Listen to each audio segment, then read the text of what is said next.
ধান কাটার মধ্যে কোপাই হালাইতে গেছে।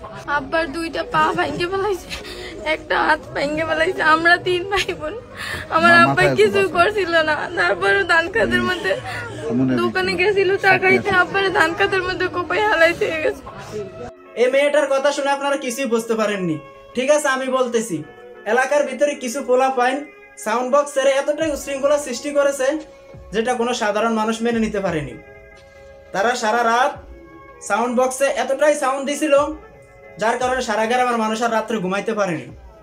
তাই এই মেয়েটার বাবা সেখানে গিয়ে তাদেরকে বাধা দিল, তাদেরকে নিষেধ করলো যে তোমরা এত রাত্রে এত সাউন্ড দিয়ে গান বাজাইতেছো কেন, তোমরা আরো একটু সাউন্ড কমায় দাও, আমরা এলাকার মানুষ ঘুমাইতে পারি না তোমাদের এই সাউন্ড বক্সের কারণে।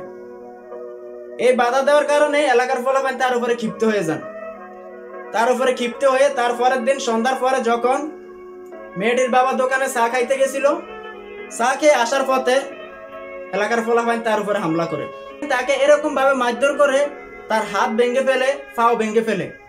এখন আপনাদের মাঝে একটা প্রশ্ন রইল, এলাকার ভিতরে যে ফলাফল এরকম উশৃঙ্খলাগুলো সৃষ্টি করতেছে, এখনকার বর্তমান সময়ের ফলাফল যে কতটা খারাপ হয়ে গেছে, কতটা জঘন্য, সেটা আমি আর আপনাদেরকে বলে বোঝানো দরকার নাই। আপনারা আমার থেকে বেশি ভালো জানেন বর্তমান সময়ের ফলাফল কতটা জঘন্য হয়ে গেছে। এখন তারা যে দুর্ঘটনাটা ঘটাইছে, এই দুর্ঘটনার ফলে তার যে 2-3 ছেলে সন্তান রয়েছে তাদের কি অবস্থা হবে, তার পরিবারটার কি অবস্থা হবে, একবার একটু চিন্তা করে দেখেন তো। এলাকার ফলাফলের এই কাজটা কি ঠিক হয়েছে? এই মুরব্বী তো তাদেরকে খারাপ কিছু বলেননি, তারা সারা রাত এরকম উশৃঙ্খলা সৃষ্টি করেছে, এতটা সাউন্ড দিয়ে তারা গান বাজাইছিল।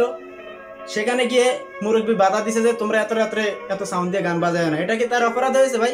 আমরা যদি সমাজের মানুষ এর পদক্ষেপ নিতাম সঠিকভাবে, তাহলে এলাকার ফলাফল কিন্তু এতটুকু বাড়তে পারতো না ভাই। আপনাদের কাছে আমার একটা রিকোয়েস্ট থাকবে, ভিডিওটা একটু শেয়ার করে দিবেন, আর এর যাতে বিচার হয়, এলাকার ফলাফল যাতে এরকম উশৃঙ্খলার সৃষ্টি করতে না পারে এলাকার ভিতরে। আমাদের মুসলিম কান্ট্রি, আমাদের মুসলিম দেশের ভিতরে এই সমস্ত গুলো হবে, আর সেখানে বাধা দিলে